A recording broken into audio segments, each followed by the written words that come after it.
It is time once again for the Halloween Horror Timelines, and today we are talking about the Jamie Lloyd years. I'm joined here with Malcolm and my dad to look into what can be a controversial era of Halloween, but for some people, a return to form. Let's talk about that now in Jamie Lloyd.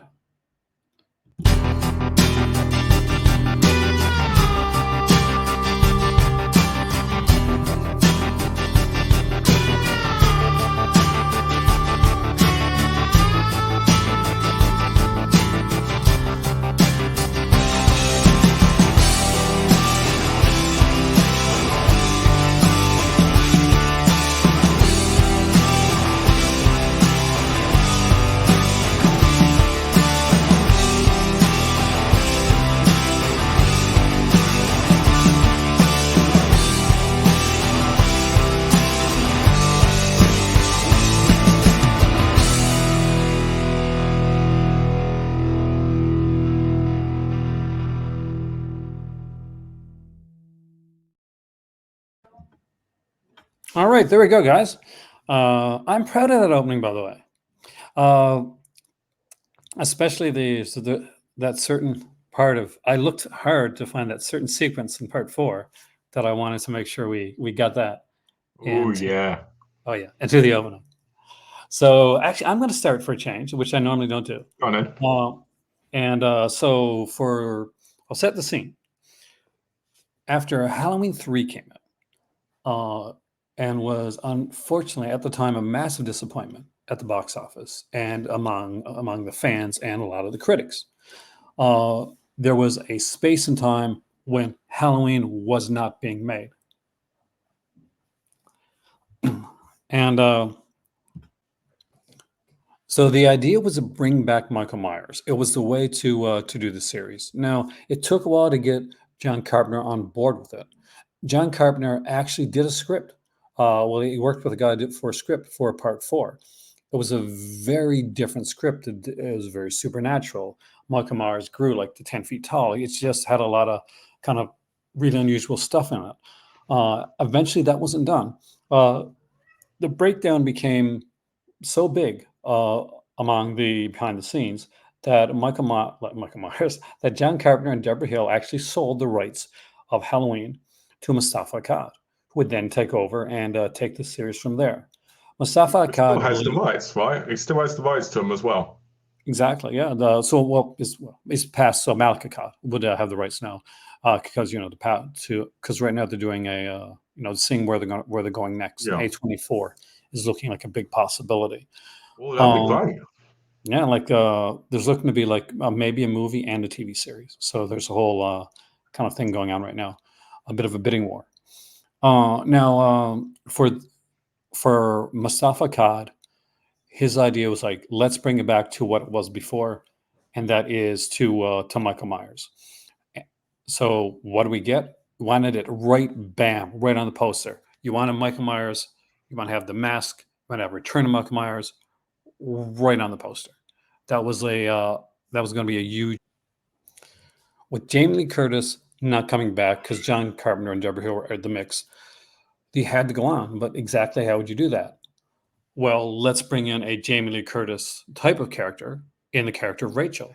But let's keep Jamie Lee Curtis bloodline because we've already introduced the familial ties in part two.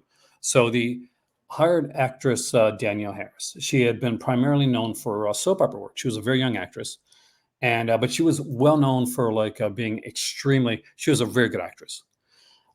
We brought in a great cast with this one here. For Michael, we got George P. Wilbur, which is going to be a good thing and a bad thing, as we'll talk about when we get to part six. But in this one, it was a good thing. The mask in this one looks nothing like the mask on the poster. For those that are kind of wondering what I mean by that, this is the mask that we see on the poster for Halloween 4. Yeah. This is not the mask in the movie. This is actually it's a picture of the original mask from Yeah, the 1978. mask is a lot more goofy. It is. The mask is very goofy, and you could saw when I showed the opening. I showed the mask. I showed Myers from every one of the films. If you guys want to go back afterwards, guys, look at the opening. We get a great cast here as well, though. I loved Ellie Cornell as Rachel. Donald Pleasance is back, and he does a great job here. It's a great continuation of Pleasance. There's a wonderful sequence in this film with the gas station. I absolutely adore the scene with his face bandaged up, looking almost kind of Invisible Man-esque, and Yeah. the way he just like the way that he's there, and like the shooting, the explosion, the gas station, it all makes sense for why Donald Pleasance, it takes him a while to get there. So, the evil is in town for a while. It also has that aspect where Donald Pleasance, when he asks, say, "Hey, we should let people know Michael Myers is here," and he's like, "No, you shouldn't, because if you do, they're going to see them they're going to see them everywhere. Yeah, and Stop, freak out like they did stop in with that guy in the other one. Exactly. We do get a bit of a mob in this one, and it doesn't go in a good way. We get a great young cast, Kathleen Kinmont. Obviously, we saw her at the beginning here as well, and she's got quite the assets when it comes to this. She's gorgeous. You can see, like, nobody's going to say, "Man, I wonder where Brody went with went with Kathleen Kinmont." Like, seriously, Rachel's cute. Ellie Cornell is cute. She looks great. She's a fantastic actress. But guys, if Kathleen Kinmont came on to you, just saying. Especially if she looked like that. And she did. She looked fantastic. Sasha Jensen as Brody does a great job. There's a kind of an almost bloodless kill with Brody, where basically they decided to just have him like kind of manipulate like Sasha Jensen's face at George and put in some sickening sound effects. And it's sort of a playback to the beginning of the film, because when this film was initially shot, there was not enough blood apparently.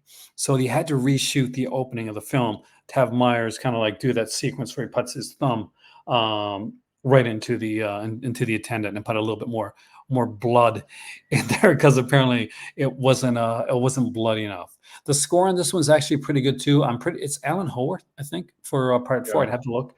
And we got Dwight H. Little directing it. He does a great job in kind of aping what has come before. Now, this is the first time where we're seeing them actively trying to do what was done before, to try and make it as much of the 78 as possible. It's Star Wars J.J. Abrams, except way earlier and with Halloween.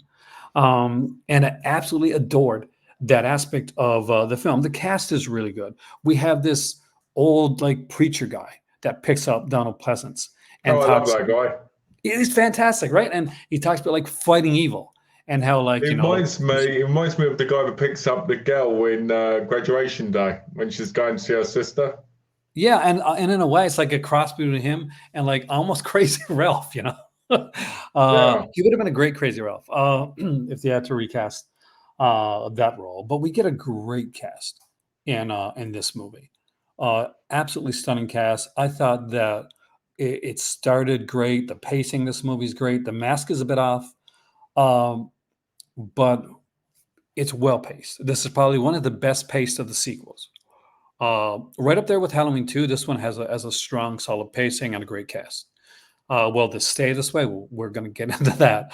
But overall, like, Halloween 4 is going to get its number sake for me, and I will give it a 4 out of 5. I actually did like it that much, and I think that after being gone for so long, after having so much that was taken, not so much taken away, but so much time, so much space to come back and to make this film and to make it with the cast that it did, to direct it the way that it did with the score that it had, and to be as successful as it did when people could have easily forgotten this character.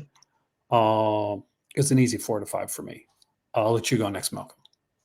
All right. Well, I'll be honest. I remember watching this. We got the VHSs when I was a kid, and we watched this after Halloween 2. And I remember really, really enjoying the movie.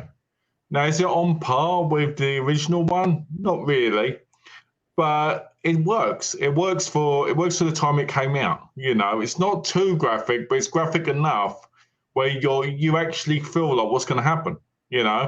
Danielle Harris as Jamie was perfect, if you ask me, because she's so adorable, but at the same time, she's got that same situation where at the end she puts on the outfit, right? Which is really, really creepy because you're so used to her being this innocent, cute girl, but at the same time, you know that she's being messed up by what's happened and she's feeling it,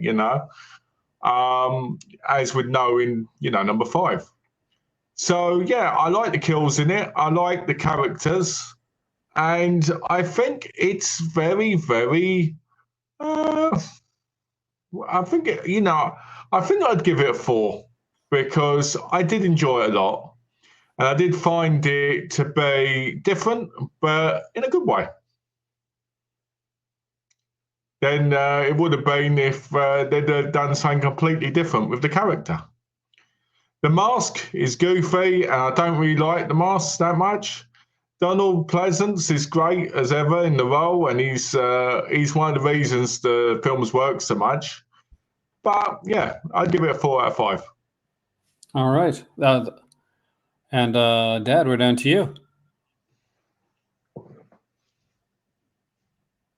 He's muted.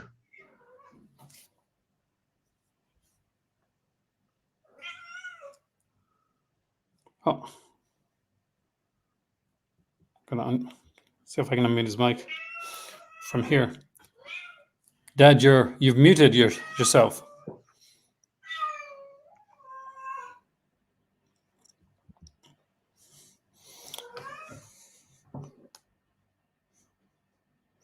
Let's just see if he can actually hear us. I'm going to send him a message to let him know. Glenn, you're muted.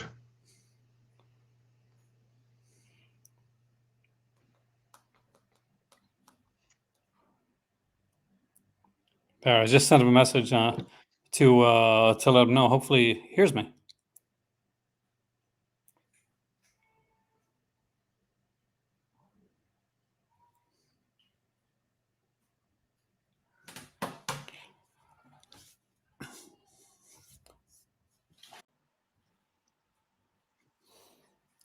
And so, Dad, your thoughts on Halloween 4?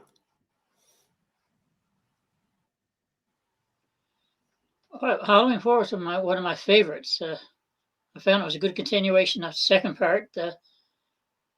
I like Michael Myers in this one. I like Donald Pleasance in this one. Although I found it as much an action movie as a horror movie. A lot of shooting and chasing scenes that you'd see in a typical action movie. And I like the ending, although I don't know how that man stays alive. I like the ending, and I like the characters. I thought it was really good. I can't find too much to fault it. You're talking about the mask. I didn't find the mask too bad. It wasn't the best, worst to come. But Yeah. For the most part, I thought it was great. I thought it was great. I watched it a few times now, probably more than the others. I mean, it's one that I've watched over. Daniel Harris did a good job. The girl, all the actors, I thought were good in this one. I haven't got much to say. I'd probably give it a 4, but I did like it. I did enjoy it. It's a great continuation, like especially after having not had Michael since 1981. This one came out in, correct me if I'm wrong, guys, 88 or 89, somewhere around there. I think it was 89. And I think. 88, and it was I think, yeah. 88. No, yeah, it was 88, and I think because the next because the other one came out 89, didn't it? The other one came out 89. They actually kind of did them really quickly, back to back. But this one, you can tell that they took their time with this one, that they did that they went well with it. So with that being said, let's dive into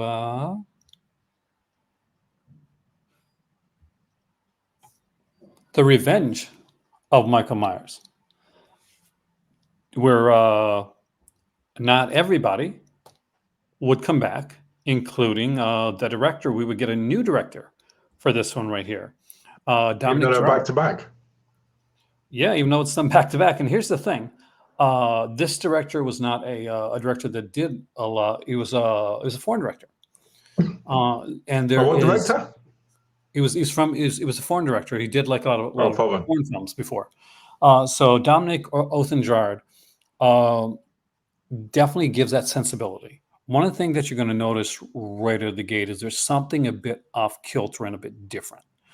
It's like it's with the white little, we see the corn, we see the wheat, we see the field, we see the fields, we see pretty much old school Haddonfield, right? Yeah. In this one here, we do start to see Haddonfield or Americana in general through the eyes of somebody that's not. And you can often see that if you watch an Italian film and they pretend, and it's trying to be, you're pretending to be American. Yeah. Like movies Absurd is a great example of that. And I think we're getting that with this one here. They made the absolutely stunning choice, which blew my mind, to get rid of Ellie Cornell, who was one of the MVPs of the last film with her character Rachel, and bring in a new actress that we hadn't seen in the previous film. Oh yeah, we got Tina, the character of Tina, played by Tina. Wendy Foxworth. We got Tamara Glenn as her friend Samantha, because we got a whole new friend list. And Tamara Glenn is such an attractive lady. I got to say that. So is Tina. But it almost seems all day like long. It seems like, in a weird way, and I never noticed this before until I was watching it this time.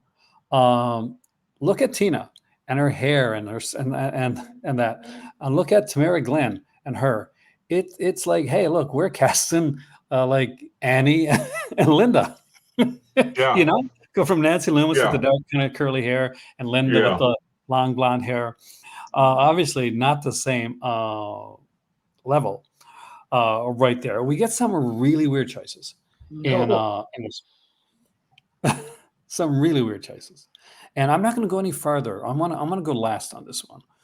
So I'm going to give it over to Malcolm to give his thoughts on part 5. Okay. Well, I think this one is a little bit all over the place, if I'm honest. It gets out the mine thing, where he was knocked down in the last one. Is it the mines? It is the mines, isn't it? Yeah. Yeah. And he comes out of it and he gets better. And is it this one where he gets helped by a stranger, or is that a different one? No, this is the one. So he sleeps for a year, and depending upon whether you saw the theatrical or if there's actually a cut sequence, but it's an old man. It's very much like that's right. Yeah. But Okay. Yeah. So it was a cult leader. It was a cult guy, like a skinny cult guy called Dr. Death, that picks him up. But they cut that scene out. So he gets helped, and then he does what he needs to do. I guess he goes around killing. And Jamie in this one has visions, and she's a mute. She can't talk. Yeah. So she just freaks out constantly. It's like these hot sweats and sits up going, ah, ah, ah, for most of the film. And is this the one where Michael, this is because I always get these confused, is this one where Michael shoves the shotgun up into the person? That's in part 4, actually. That's when okay. I'll get mixed up because when you watch them back to back, they kind of, same thing. Yeah. With Jamie, I mean. I like it. I like it a lot. I think the kills are okay. I think the change of mask is hilarious. Right? Because, for just one scene, Michael wanted to be blonde. So he must have spent ages dyeing his hair and then getting it back. Oh, man. So, and it's a decent one, I guess. But it's not as good as 1, 2, or 4. I don't feel like the suspense is there. The best part's obviously Jamie, because you're really feeling the thing. But the ending's really strange, because he takes her and the thing, and I've always called this the Dick Tracy ending, Malcolm, because we get the Tommy gun in the police station. Yeah, it's ridiculous, But if I was going to rate it, I'd probably give it a 3. That's actually not a bad rating at all, actually. So, Dad, what's your thoughts on Halloween 5? My thoughts on on Halloween 5. Let me see now. 70% of it is Jamie screaming and screeching and bawling, and that Michael's coming after her, or that she sees Michael. The other percentage is Dr. Loomis bawling at Jamie because she's not telling him where Michael could be. So I find Loomis a bit intimidating in this one. He's Very much. bawling at a 9-year-old girl and grabbing, shaking a 9-year-old girl, and he puts her in different predicaments. Sticks her somewhere where she could get killed, and he's not as nice in this one. And then he gets beat up, and we think he's dead with a heart attack, which we know he's not. He comes back in the next one. I didn't like the mask at all in this one. I thought it was first now Malcolm Colablan. I thought he was a redhead. There's one He scene talked that about the girls in it. I didn't care if he killed Tina, or I didn't care if the two in the barn were the worst. That guy was going around looking like Michael Myers. Then you go in and have the sex scene with you. You know they're going to be killed. They're having sex, so they got to die. The kills were predictable, really predictable. I don't have, and that's because I'm trying to be faithful to the music, and I'll give it 2.5. That's actually not that's a one. That's a good breakdown. My thoughts on this. I like Tina a lot more than a lot of people did. I think that she's actually very good for what she has to do. There's one sequence where he puts on a different mask. Remember, guys, when he takes off the Michael Myers mask, he puts on the mask that her boyfriend wears. It's like kind of old man creepy mask. Well, would I actually like to see more of that mask? That mask was kind of a Don Post creepy mask. Yeah, we forgot by number 4. We forgot by number 4. He goes into a shop and just grabs a mask like this, and nobody even notices. Yeah, well, except for Jamie, because she's. But like, but what I mean is, surely you'd notice a heavily burnt man with burnt hands walking down an aisle and grabbing a mask. You know what I mean? Not if Kathleen Kinmont was in the store. I may not actually. Yeah. Oh my. But no, like Donald Pleasance is out and out kind of mean in this one, and a little bit psychotic. I think his character has lost it a bit. It makes sense because of what he's gone through, and oh my God, he's got to go through this again because from the end of the film. I think that reeling back, they should have had. It was okay for Jamie Lloyd to have killed the mother. I don't think they needed to say, "Oh no, she was just." It was just a flesh wound. That it was okay because she was in the asylum place. I didn't like the music for the cops. So we have two comedic cop characters in this one, and it's not good enough for them to be just comedic cop characters. But we have to have this weird, crazy ass music that's playing. Yeah. And it makes no sense. It's like the cops. It's like do, do, do, do, do, do, do. Even though it's not. It's like that. It's like. What was the movie? Was it like was it Last House on the Left that had the cops with the weird music too? Like it's just. Yeah.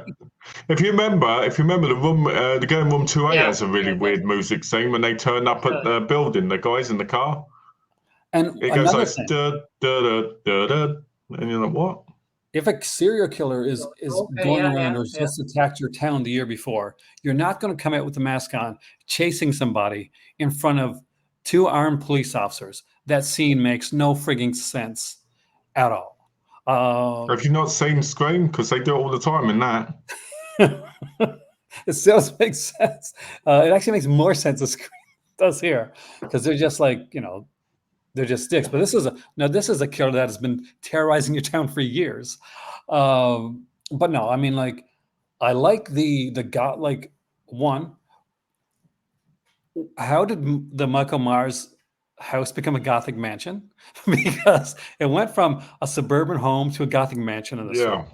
What I will say is really great. Don Shanks as Michael Myers. He has great movement. He's really, really good, and actually a little bit better than Wilbur in the 4th film when it comes to like the way that he moves. This sequence in the in the chute, the kind of the like the laundry chute. That's a good sequence. That's a really good Wow. sequence. Like that is a well-directed scene. Although she was really in that chute. Like it Yeah, went and she very really got close. injured. Yes, because Because I uh, remember listening to the audio commentary where she talked about it. She said she got injured multiple times in that show, but she had to stop herself from moving herself. yes, she did actually. Which is insane. Now, what you guys did mention, which I got to mention, is there were scenes that were shot outside of the without the director or the director's Mm. knowledge, and that is the Man in Black. We start to see this guy in these kind of Johnny Cash like black boots in different sections of the film, kind of getting off of a bus, just being a bit of a dick.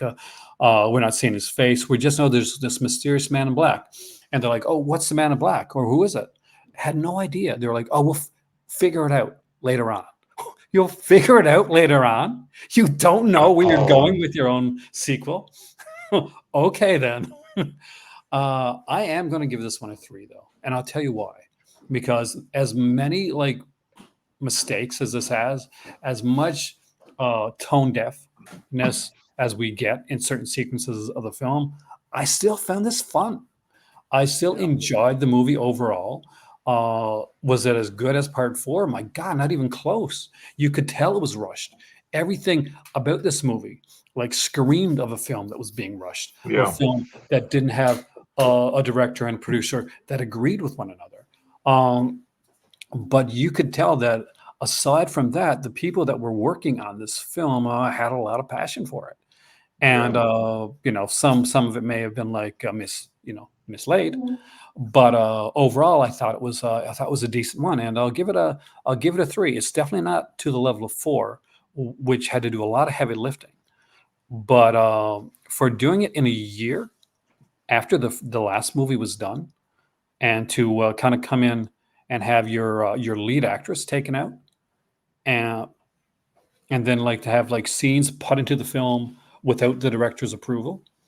Uh, yeah, I have to say that was a One thing you said, which is true. The Myers house gets renovated so much in these films into different things. yeah. But it's like, is that the Amityville house? Like, is it possessed? Because it's like in the next one, a whole family's living in it again. Oh yes, just normal house again now. But for this one alone, it's a gothic freaking mansion, which we'll kind of come back to in a later one, actually, which we're going to be talking about in a couple of days. But overall, so 3 for me, 3 for Malcolm, and 2 for Dad for Halloween 5. I got that correct, right? No, 2.5. 2.5. Oh, Yeah, I threw in a half for the music.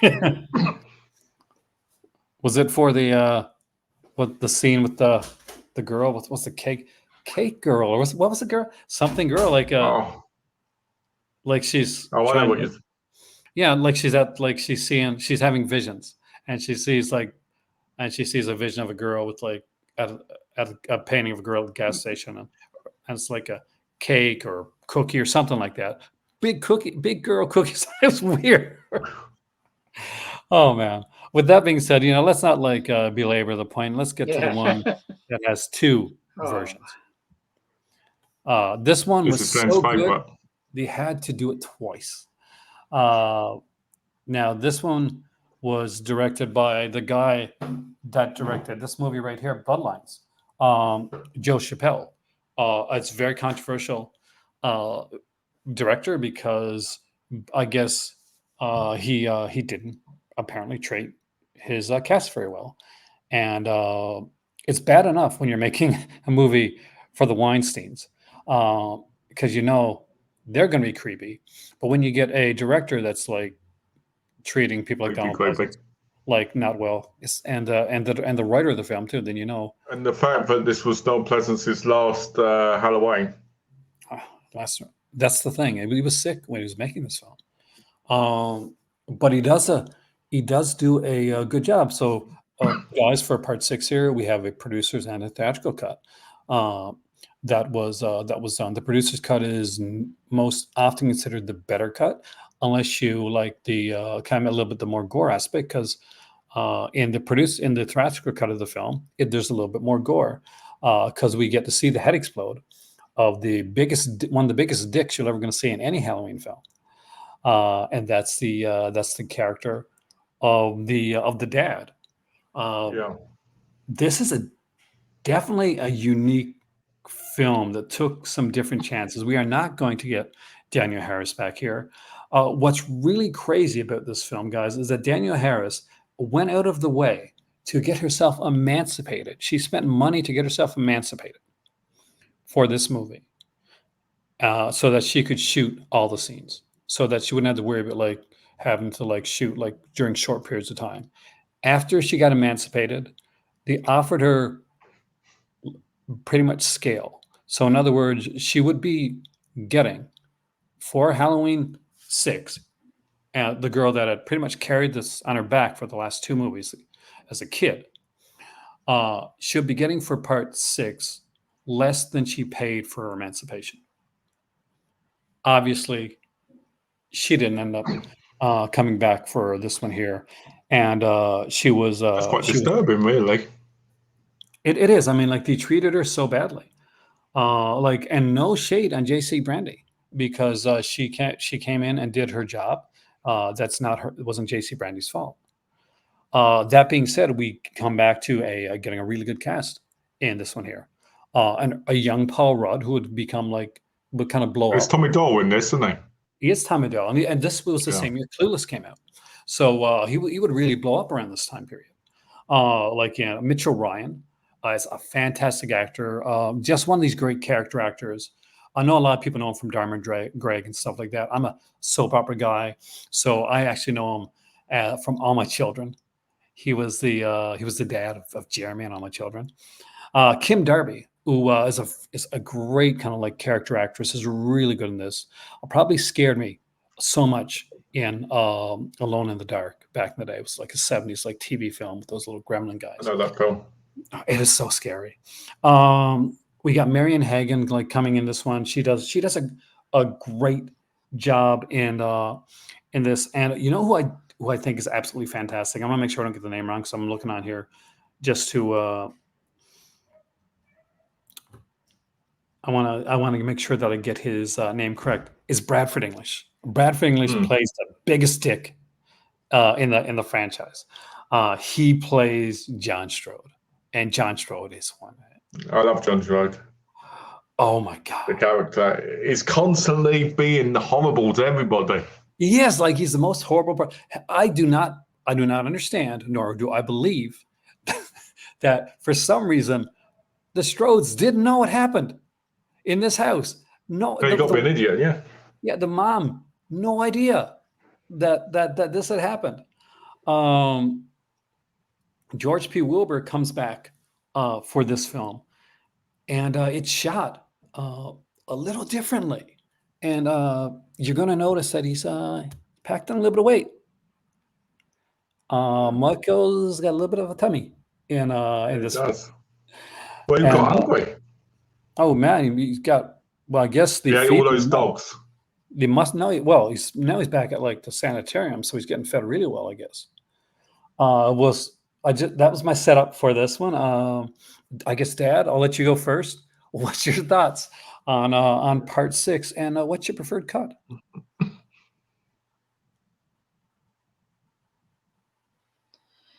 Well, I don't know if I got a preferred cut. I've seen both cuts. I think I got them here somewhere.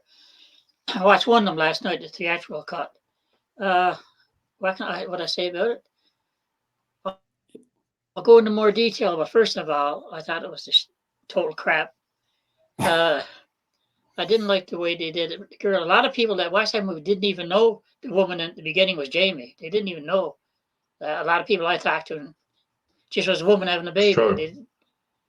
I didn't like. I thought it was more gory, and I didn't like the gore in it. Michael was, a killer, but he was never as bad as he was in this one. I mean, he went over the limit a couple times with the gore. He was more vicious. I didn't like Bill Wilbur at all in this one. When he weight packed on, I thought he walked like somebody from The Godfather, more than Michael Myers. The mask was okay, better than the last mask. Yeah. Paul Rudd, I think, did a good job because I think he played the part. He was a guy who grew up like he did, went through that circumstance. He would be paranoid. He was realistic. I could see that part. So I liked him in it. The rest of them, like you say, Mr. Strode was a pretty crappy guy, and we're glad he got bumped off. Uh, Trying to think about now what I'm trying to see if I can find anything good in it. I don't know. I didn't like the fact. I didn't like. Well, I didn't like much of it. I didn't like the call part at all. I know they explained it, but it made no sense to me even after they explained it. Still didn't make any sense to me because in the beginning, the first movie, as you know, this was just a regular kid. We're supposed to think that killed his sister, got put into a mental asylum. Something happened to him here. He cracked up. He went out killing again. But I like some of it. I must say, but I think I would give it one more notch than the fifth one. I didn't like the ending where he was sort of tortured. I didn't think that was necessary to do that. And I got to give it a 3 because poor old Donald Pleasance did the best he could under circumstances. And for Paul Rudd and Donald Pleasance, for Paul Rudd's performance and Donald Pleasance, I'll give it a very heartfelt 3. All right, Malcolm, what's your thoughts on this? Nothing much I can say more than that about it. I agree with Glenn about the Jamie bit at the beginning. I remember the first time I saw it, I thought it was just the cult, and Michael had just been having sex with the cult, because it just kind of thinks that way. And it's not until you really realise that was supposed to be Jamie, and she's escaping. And I do like that start. I think that's a great beginning. And I think it leads up to some good scenes. I love a couple of the kills. Like I love the one where the mum gets lost in the sheets and gets killed. That's such a great effect. I love the way the Strode kid dies. The really horrible one. I love how he dies. I love the bit where Michael is locked in the cell and he gets out. Do you remember that bit? Are we talking about the part where it goes all like MTV, like cuttish on like? Yeah. Yeah. And you see all the people dead in the police station and everything. Yeah. And but he's escaped and that. I don't like like Glenn, I was never into the cult stuff. I thought the cult stuff was a little bit, because there was so many different versions of that, but they were going to do. Like Donald Pleasance was going to get possessed and be the next one. Yeah. When the guy got killed, how, they had some sort of control over Michael, which you knew was going to backfire, and the whole bit on the floor. I don't know if I did this bit where, because I watched quite a lot of it, but I watched other scenes as well, where they've got this whole thing on the floor and Michael's just laying there.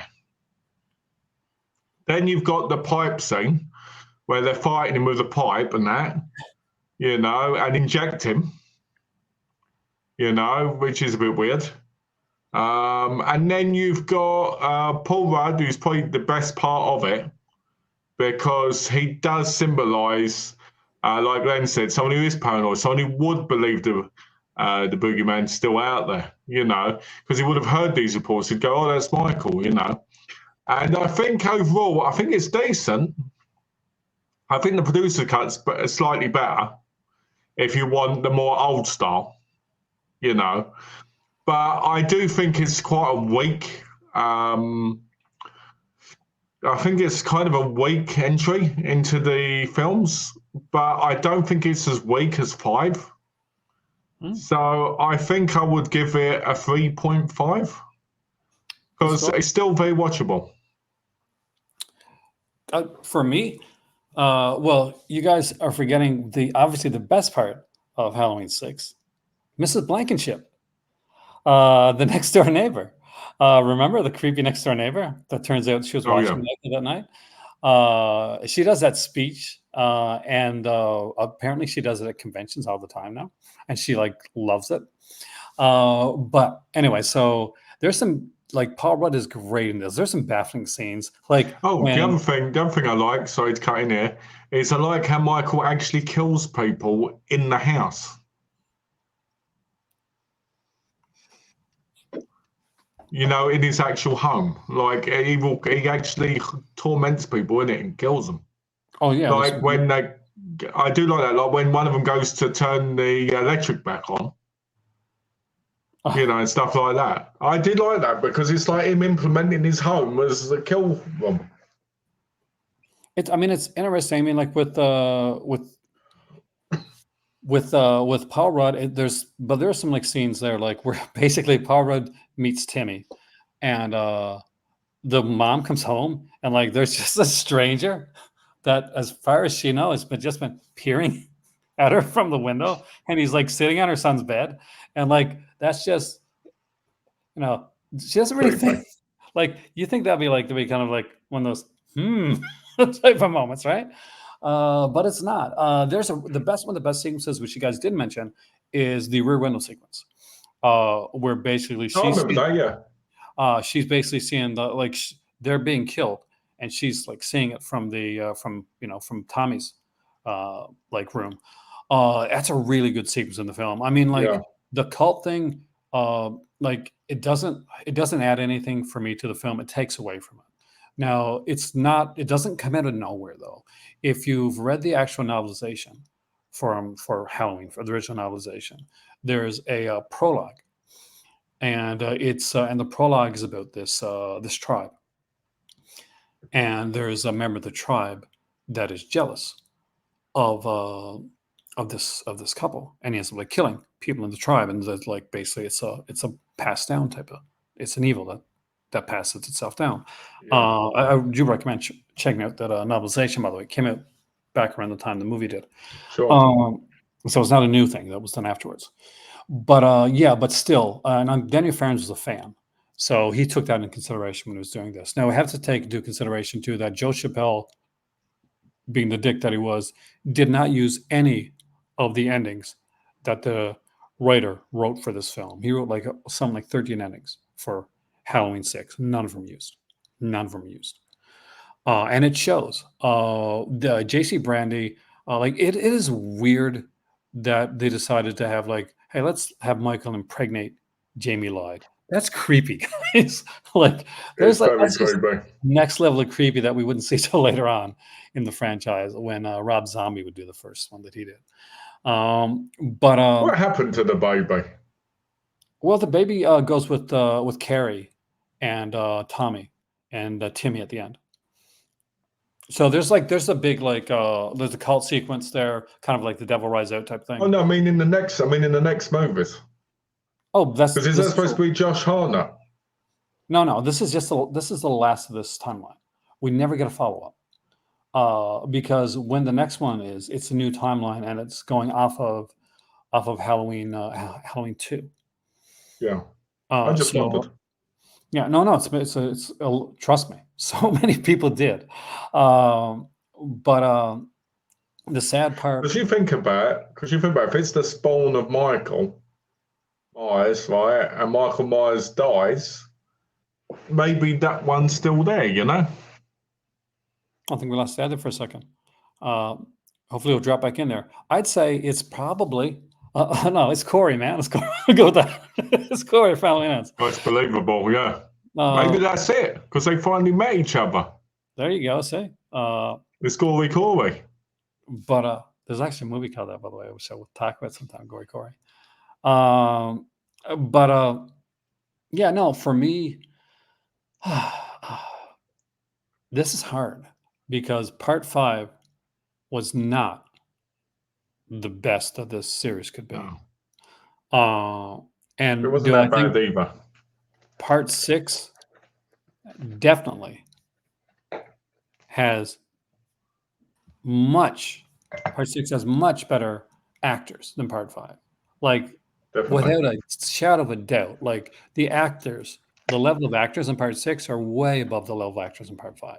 And I think that's part of the thing that gives us one. I think if we'd had the level of acting in part 6 that we had in part 5. Part 6 will be lower on everybody's Mm. like rating.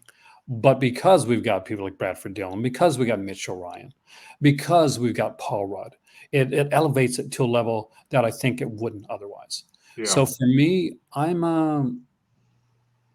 gave I gave part 4 a 4. I gave part 5. What did I give part 5 again? 3? Yeah, I think so. 3. And I'll give this a 3.5. And I'm kind of tentative. I almost want to give it the same score because I do almost think it's on the same level, but I think there's certain aspects of it that just put it a little bit higher. little bit higher. And I really, really wish that even like with Daniel Harris being out of it, that they would not have cut off Jamie. I think that was a massive slap in the face to the fans, to people that have been watching the series. They were going in a different direction. That I don't think that was right. I like the fact that they brought in Tommy Doyle, but can you imagine a team up with Tommy Doyle and a now teenaged Jamie Lloyd? Can you? That'd be amazing. Doesn't that sound good? That's money at the back. And then they get off together and why not? ride off happily ever after. And just fight off against like I guess Timmy. because Timmy, because he was hearing the voices, right? Timmy was hearing like the voices like Michael. But I can't see like Timmy like Michael, right?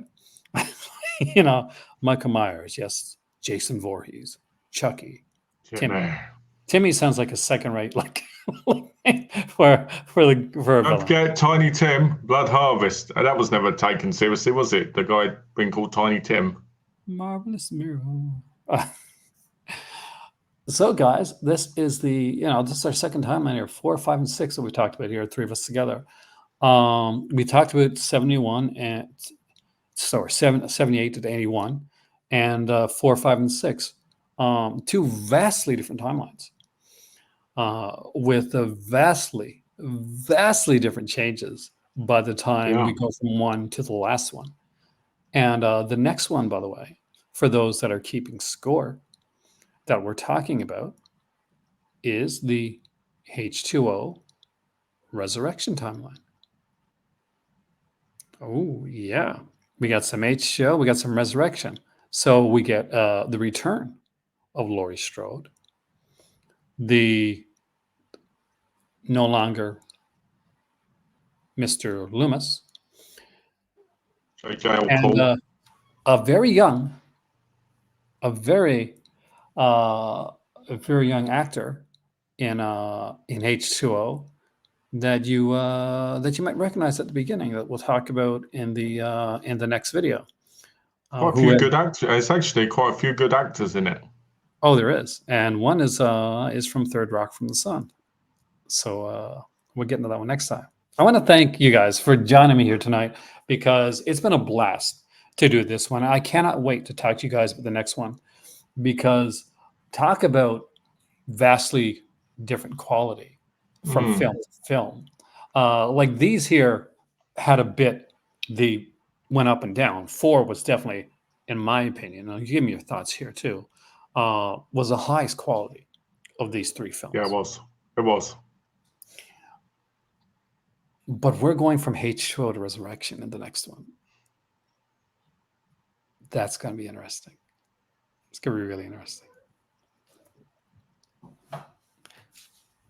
With that being said, happy joy, and happy Halloween. Stay here, happy guys. Halloween. We're going to do some more chatting. Yeah, I don't know if you can hear me now, but I've had a hard day. I missed half of what you guys said. I can hear you a little bit now, but after what you said, I couldn't. That's why I couldn't answer a lot of your questions, because I couldn't hear you very well. So I hope next time I get a better connection. You came out great. I'm connected to the internet. Yeah, but you guys, I didn't hear you guys. You heard me probably, but I heard Malcolm a little more, but you were really hard to hear. You were talking, and I couldn't hear nothing coming out of your mouth. Then I hear one word, then wait a while, then I hear another word. And that's the way it's even going like that now while I'm talking to you. But Oh, I'm not talking. I hope that gets There's better a next delay. time. It's a delay. But anyway, Yeah. thank you guys so much. I don't know. And we'll be back here soon to talk about H2O and Resurrection. So happy Halloween, everybody. Happy Halloween. Happy Halloween.